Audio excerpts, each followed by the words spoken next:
साल था 1983। गुजरात के द्वारका तट के सामने अरब सागर की गहराई में एक ऐसी खोज शुरू हुई जिसने हजारों साल पुरानी एक धार्मिक परंपरा को अचानक पुरातत्व और विज्ञान के सामने ला खड़ा किया। समुद्र के भीतर गोताखोर उतर रहे थे, समुद्र तल की जांच की जा रही थी और उन अवशेषों को खोजने की कोशिश हो रही थी जिनके बारे में अब तक केवल ग्रंथों और परंपराओं में सुना जाता था। इस पूरे अभियान का नेतृत्व प्रसिद्ध पुरातत्वविद S.R. राव कर रहे थे और उनके साथ नेशनल इंस्टीट्यूट ऑफ ओशियनोग्राफी की समुद्री पुरातत्व इकाई काम कर रही थी। 1983 से 1987 के बीच द्वारका और बेट द्वारका के आसपास समुद्री पुरातात्विक खोजें की गई और बाद में 1988 से 1990 तक भी आगे की जांच जारी रही। लेकिन समुद्र के नीचे आखिर मिला क्या था? जैसे जैसे खोज आगे बढ़ी, समुद्र की तलहटी से पत्थर की बनी संरचनाएं सामने आने लगी। शोधकर्ताओं ने किलेबंदी जैसी दीवारें और चट्टानों को काटकर बनाए गए ऐसे रास्तों का उल्लेख किया जिनका इस्तेमाल नावों को पानी में उतारने के लिए किया जाता होगा। द्वारका के सामने समुद्र की ओर पत्थर से बना एक घाट और मंदिर से जुड़े अवशेष मिलने की भी जानकारी दी गई। इसके अलावा पत्थर के लंगर, मिट्टी के बर्तन, सिंधु सभ्यता से मिलती जुलती एक मुहर, शिलालेख युक्त घड़ा, तांबे का काम करने वाले कारीगर से जुड़ा पत्थर का साँचा, लोहे और शंख की वस्तुएं तथा हड़प्पा के बाद के काल के मिट्टी के बर्तन भी मिले। अब जरा सोचिए, समुद्र की सतह से नीचे पत्थर की संरचनाएं हैं, नावों से जुड़े प्राचीन लंगर है, पुरानी मिट्टी के बर्तन हैं और एक ऐसा क्षेत्र है जिसे सदियों से द्वारका के नाम से जाना जाता है। तो क्या ये वही नगरी हो सकती है जिसके बारे में हमारी धार्मिक परंपरा कहती है कि कृष्ण ने समुद्र के किनारे अपनी नगरी बसाई थी? यही से इस कहानी का सबसे बड़ा रहस्य शुरू होता है, क्योंकि समुद्र के नीचे किसी प्राचीन बस्ती या बंदरगाह के अवशेष मिलना एक बात है, लेकिन ये सिद्ध करना कि वही बस्ती श्री कृष्ण की द्वारका थी, बिल्कुल दूसरी बात है। और यही अंतर इस पूरी कहानी को इतना रोमांचक बनाता है। S.R. राव ने 1987 में प्रकाशित अपने शोध में द्वारका और बेट द्वारका के समुद्र में मिले अवशेषों का विस्तार से वर्णन किया। उनके अनुसार वहां मिले स्थापत्य अवशेष और पुरातत्विक सामग्री इस बात की ओर संकेत करते हैं कि ये क्षेत्र प्राचीन समुद्री गतिविधियों का महत्वपूर्ण केंद्र था। उनके शोध में परतों, मिट्टी के बर्तनों और शिलालेखों से मिले प्रमाणों के आधार पर द्वारका और बेट द्वारका के समुद्र में डूबने की घटना को लगभग 14वीं शताब्दी ईसा पूर्व के आसपास रखने का प्रस्ताव किया गया था और उस समय के समुद्र के स्तर में लगभग 5 मीटर की वृद्धि का अनुमान भी दिया गया था। ध्यान रहे, ये S.R. राव के शोध का निष्कर्ष था, आज का निर्विवाद वैज्ञानिक निष्कर्ष नहीं। लेकिन यहाँ एक और दिलचस्प बात सामने आती है। आज हम जिस समुद्र को देखते हैं वो हजारों साल पहले बिल्कुल ऐसा ही था, ये मान लेना सही नहीं होगा। समुद्र का स्तर बदलता है, तट रेखा बदलती है, नदियों के मार्ग बदलते हैं और समुद्र के भीतर मिट्टी तथा तलछट लगातार जमा होती रहती है। इसलिए यदि कोई प्राचीन संरचना आज समुद्र के नीचे दिखाई देती है तो उसके पीछे केवल अचानक आई बाढ़ या किसी एक घटना का कारण होना जरूरी नहीं। प्राकृतिक, भूगर्भीय और समुद्री परिवर्तन भी किसी क्षेत्र की स्थिति को हजारों वर्षों में बदल सकते हैं। इसलिए समुद्री पुरातत्व में केवल दिखाई देने वाली संरचना पर्याप्त नहीं होती। वैज्ञानिकों को ये भी देखना पड़ता है कि वो संरचना किस परत में है, उसके साथ कौन सी वस्तुएं मिली, उनकी उम्र कितनी है और क्या अलग अलग प्रमाण एक ही काल की ओर संकेत करते हैं। द्वारका में भी यही प्रक्रिया अपनाई गई। समुद्र के नीचे खोज के साथ साथ बेट द्वारका और आसपास के क्षेत्रों में भी पुरातात्विक अध्ययन किए गए। बेट द्वारका में अलग अलग कालों से जुड़ी मिट्टी के बर्तन और अन्य अवशेष मिले। बाद के अध्ययनों में तापदीप्ति विधि और कार्बन 14 जैसी वैज्ञानिक विधियों की सहायता से वहाँ की सांस्कृतिक क्रमिकता को समझने की कोशिश की गई। इन अध्ययनों से ये संकेत मिलता है कि बेट द्वारका में मानव गतिविधि केवल एक ही समय की नहीं थी, बल्कि वहाँ लंबे समय तक अलग अलग कालों में बस्ती और गतिविधियाँ रही थी। यानी समुद्र के नीचे और समुद्र के आसपास जो कुछ मिला वो किसी एक छोटी सी घटना की कहानी नहीं बताता। ये पूरा क्षेत्र प्राचीन समुद्री गतिविधियों, व्यापार और मानव बसावट के लंबे इतिहास की ओर संकेत करता है। लेकिन अब सवाल और कठिन हो जाता है। अगर यहाँ प्राचीन बस्ती थी, अगर यहाँ बंदरगाह था, अगर यहाँ समुद्री व्यापार होता था, तो क्या यही वो द्वारका थी जहाँ श्री कृष्ण रहते थे? इस सवाल का उत्तर खोजने के लिए शोधकर्ताओं ने केवल पत्थरों को नहीं देखा, उन्होंने साहित्यिक परंपराओं को भी सामने रखा। भारतीय धार्मिक परंपरा में द्वारका का उल्लेख बहुत पुराना है। श्री कृष्ण के मथुरा से द्वारका जाने, समुद्र के किनारे एक नई नगरी बसाने और बाद में उस नगरी के समुद्र में समा जाने की कथा विशेष रूप से प्रसिद्ध है।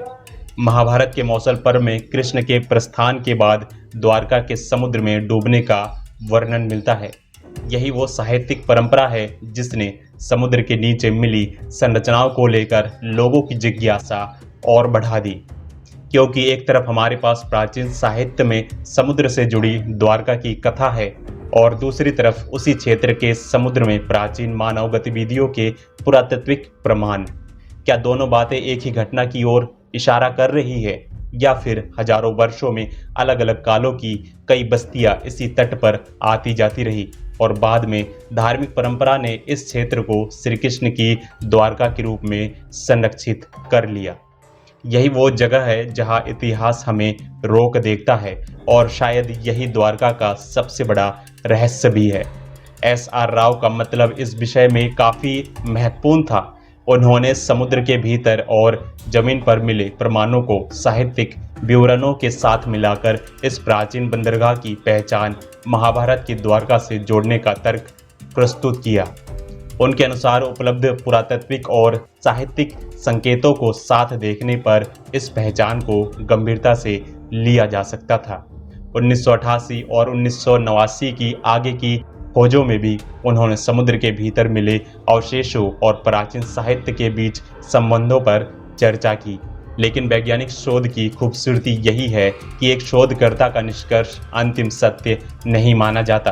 किसी भी पुरातात्विक दावे को समय के साथ नए प्रमाण, नई वैज्ञानिक जांच और नई व्याख्याओं के आधार पर फिर से देखा जाता है और द्वारका के मामले भी ऐसा ही हुआ। बाद के समुद्री पुरातत्व संबंधी शोधों में शोधकर्ताओं ने समुद्र के नीचे मिले पत्थर के ढांचों को लेकर अधिक सावधानी से अध्ययन किया। एक अध्ययन में द्वारका को एक प्राचीन बंदरगाह के रूप में देखा गया और समुद्र के नीचे मिले पत्थर के ढांचों को संभावित घाट या बंदरगाह से जुड़ी संरचनाओं के रूप में समझने की कोशिश की गई।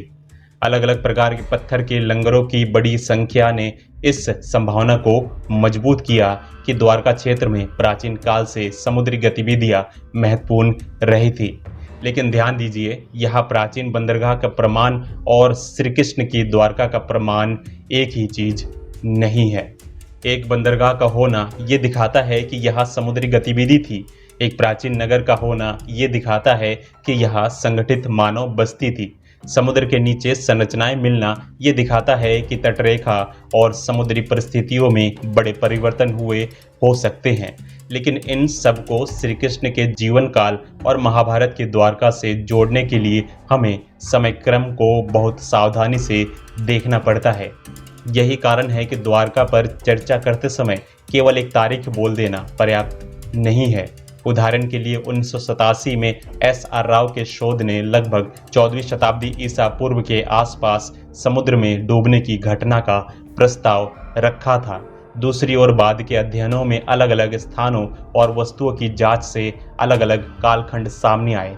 इससे एक महत्वपूर्ण बात स्पष्ट होती है, समुद्र के नीचे मिले सभी अवशेषों को एक ही समय का मान लेना वैज्ञानिक रूप से सही नहीं होगा। संभव है कि इस क्षेत्र में अलग अलग समय पर बस्तियां बनी हो। संभव है कि समुद्र के स्तर में परिवर्तन के कारण कुछ हिस्से डूबे हों। संभव है कि कुछ संरचनाएं प्राकृतिक प्रक्रियाओं से प्रभावित हुए हों और ये भी संभव है कि प्राचीन द्वारका से संबंधित कुछ परंपराओं के पीछे वास्तविक ऐतिहासिक और भौगोलिक घटनाओं की स्मृति हो। लेकिन कौन सा अवशेष किस काल का है और किस घटना से जुड़ा है, यही असली शोध का विषय है। अब एक और सवाल आता है, अगर समुद्र के नीचे मिली इतनी महत्वपूर्ण संरचनाएं मिली, तो फिर पूरी द्वारका क्यों नहीं मिली? क्योंकि समुद्र के नीचे पुरातत्व जमीन पर पुरातत्व से कहीं अधिक कठिन है। दृश्यता सीमित होती है, समुद्री धाराएं लगातार मिट्टी और तलछट को इधर उधर करती है। पत्थर की संरचनाएं टूट सकती है, कुछ चीजें समुद्र में बह सकती है, कुछ संरचनाएं रेत और तलछट के नीचे दब सकती है। और सबसे महत्वपूर्ण, समुद्र का वर्तमान स्तर उस समय के समुद्र स्तर से अलग हो सकता है जब ये संरचनाएं बनाई गई थी। इसलिए शोधकर्ताओं ने केवल गोताखोरी पर निर्भर नहीं किया। समुद्र तल का नक्शा तैयार करने के लिए ध्वनि तरंगों से गहराई मापने, समुद्र तल की सतह को ध्वनि द्वारा देखने और धरती की निचली परतों की संरचना समझने वाली तकनीकों का भी उपयोग किया गया। और यही वो बिंदु है जहां द्वारका की कहानी एक रहस्य से बढ़कर एक वास्तविक वैज्ञानिक खोज बन जाती है। समुद्र के नीचे दिखाई देने वाले पत्थर अब केवल किसी प्राचीन नगरी के अवशेष नहीं रह जाते। वैज्ञानिक ये जानने की कोशिश करते हैं कि वे पत्थर किस तरह व्यवस्थित थे, इनका इस्तेमाल किस लिए हुआ होगा, वे किस काल के हैं और समुद्र में उनकी वर्तमान स्थिति कैसे बनी। अब कल्पना कीजिए उस समय की जब ये संरचनाएं समुद्र के नीचे नहीं थी। एक तटीय नगर जहां नावें आती होगी, जहां पत्थर के लंगर इस्तेमाल होते होंगे, जहां समुद्री व्यापार होता होगा, जहां लोग रहते होंगे और शायद किसी समय समुद्र और भूमि के बीच की सीमा आज से बिल्कुल अलग रही होगी। आज वही स्थान समुद्र की गहराई में है। क्या यह दृश्य उस द्वारका की याद दिलाता है जिसके बारे में हमारी परंपरा कहती है कि वो समुद्र में समा गई? हाँ, समानता निश्चित रूप से जिज्ञासा पैदा करती है, लेकिन क्या इससे श्री कृष्ण की द्वारका सिद्ध हो जाती है? नहीं, अभी इतना कहना वैज्ञानिक रूप से उचित नहीं होगा और यही इस कहानी को ईमानदारी से बताने का सबसे महत्वपूर्ण हिस्सा है। क्योंकि अगर हम समुद्र के नीचे मिले पत्थर को श्री कृष्ण का महल कह दें तो हम उस वास्तविक पुरातात्विक खोज की गंभीरता कम कर देंगे। और अगर हम ये कह दें कि क्योंकि श्री कृष्ण की द्वारका सिद्ध नहीं हुई इसलिए समुद्र के नीचे की सारी खोज बेकार है, तो ये भी गलत होगा। सच्चाई इन दोनों के बीच है। पुरातत्व हमें बताता है कि द्वारका क्षेत्र में प्राचीन और महत्वपूर्ण समुद्री गतिविधियां हुई थी। समुद्री पुरातत्व हमें प्राचीन संरचनाओं और समुद्री गतिविधियों के प्रमाण देता है। वैज्ञानिक समय निर्धारण हमें बताता है कि अलग अलग अवशेष अलग अलग समयों से जुड़े हो सकते हैं। और धार्मिक साहित्य हमें एक ऐसी द्वारका की परंपरा देता है जिसका संबंध श्री कृष्ण से है और जिसके समुद्र में डूबने की कथा भी मिलती है। लेकिन इन सभी प्रमाणों को एक ही ऐतिहासिक घटना में जोड़ना अभी भी एक जटिल प्रश्न है और शायद इसी कारण द्वारका का रहस्य आज भी समाप्त नहीं हुआ। क्योंकि सोचिए, यदि समुद्र के भीतर मिला ये प्राचीन नगर किसी समय का वास्तविक बंदरगाह था तो वो किस सभ्यता का हिस्सा था, उसके लोग कौन थे, उसका व्यापार किन क्षेत्रों से था, उनकी नावें कहाँ जाती थी और समुद्र ने उनके नगर को किस तरह बदल दिया। और अगर भविष्य में समुद्र के नीचे कोई ऐसी वस्तु मिल जाए जिसकी वैज्ञानिक जांच स्पष्ट रूप से किसी एक कालखंड की पुष्टि करे और जो कृष्णकालीन परंपरा से मेल खाए, तो क्या हमारी पूरी समझ बदल जाएगी? यही संभावना इस खोज को इतना रोमांचक बनाती है। लेकिन यहाँ एक और रहस्य है। द्वारका की कथा केवल समुद्र में डूबने की कथा नहीं है, ये एक ऐसी नगरी की कथा है जिसे भारतीय परंपरा श्री कृष्ण के जीवन के अंतिम चरण से जोड़ती है। इसलिए जब कोई व्यक्ति आज द्वारका के तट पर खड़ा होकर समुद्र को देखता है तो वो केवल लहरें नहीं देख रहा होता, उसके पीछे हजारों वर्षों की स्मृतियां, कथाएं और इतिहास की परतें खड़ी होती है। और शायद यही कारण है कि समुद्र के नीचे मिली हर प्राचीन दीवार लोगों के मन में एक ही सवाल पैदा करती है, क्या यही वो द्वारका है? क्या इन्हीं पत्थरों के बीच कभी श्री कृष्ण की नगरी का कोई हिस्सा था? क्या यही वो समुद्र है जिसने उस नगरी को अपने भीतर समेट लिया? या फिर असली द्वारका की कहानी अभी भी समुद्र की ऐसी गहराई में छुपी है जहां हमारी वर्तमान तकनीक और हमारी वर्तमान समझ अभी पूरी तरह नहीं पहुंच पाई है? 1983 में शुरू हुई समुद्री पुरातात्विक खोज ने कम से कम इतना तो स्पष्ट कर दिया कि द्वारका का समुद्री अतीत केवल कल्पना का विषय नहीं है। इस क्षेत्र में प्राचीन समुद्री गतिविधियों और समुद्र में डूबी हुई संरचनाओं के वास्तविक पुरातात्विक प्रमाण मौजूद है। बाद के वर्षों में भी इस क्षेत्र में समुद्री पुरातत्व का अध्ययन चलता रहा और अलग अलग शोधों ने द्वारका तथा बेट द्वारका के प्राचीन समुद्री महत्व को समझने की कोशिश की। लेकिन समुद्र के नीचे प्राचीन द्वारका और समुद्र के नीचे श्री कृष्ण की द्वारका के बीच अभी भी एक प्रश्न चिन्ह है, और ये प्रश्न चिन्ह ही इस कहानी को रहस्य बनाता है। क्योंकि इतिहास प्रमाण मांगता है, विज्ञान जांच मांगता है और आस्था अपने भीतर एक ऐसी स्मृति लेकर चलती है जो हजारों वर्षों से पीढ़ी दर पीढ़ी चलती आ रही है। शायद एक दिन समुद्र की गहराई से कोई ऐसा प्रमाण सामने आए जो इस रहस्य की एक और परत खोल दे। शायद हमें पता चल जाए कि आज दिखाई देने वाले अवशेष वास्तव में किस काल के थे। शायद किसी पुरानी बस्ती का पूरा नक्शा सामने आए, या शायद समुद्र हमेशा की तरह अपने भीतर कुछ रहस्य छिपाए रखे। लेकिन एक बात निश्चित है, द्वारका की कहानी केवल उन पत्थरों की कहानी नहीं है जो समुद्र के नीचे मिले हैं। ये उस खोज की कहानी है जिसमें एक पुरानी धार्मिक परंपरा और आधुनिक पुरातत्व पहली बार इतने करीब आकर खड़े हुए। एक तरफ समुद्र की गहराइयों में मिले पत्थर है, दूसरी तरफ हजारों वर्षों से चली आ रही श्री कृष्ण की द्वारका की स्मृति, और इनके बीच खड़ा है एक सवाल, क्या समुद्र ने सच में श्री कृष्ण की नगरी को अपने भीतर छिपा लिया है? आज हमारे पास इसके पक्ष में कुछ महत्वपूर्ण संकेत है, लेकिन अंतिम और निर्विवाद प्रमाण अभी भी शोध का विषय है, और शायद यही द्वारका का सबसे बड़ा रहस्य है। हमने समुद्र के नीचे उसकी कुछ परछाइयाँ खोज ली है, लेकिन क्या हमने अभी तक उसकी पूरी कहानी खोजी है? जब तक उस सवाल का अंतिम उत्तर नहीं मिलता, तब तक द्वारका केवल एक प्राचीन नगरी नहीं रहेगी। वो समुद्र के किनारे खड़ा हुआ एक ऐसा रहस्य बनी रहेगी जहाँ हर लहर मानो इतिहास के किसी भूले हुए पन्ने को किनारे तक लेकर आती है और फिर वापस अपने साथ समुद्र में ले जाती है।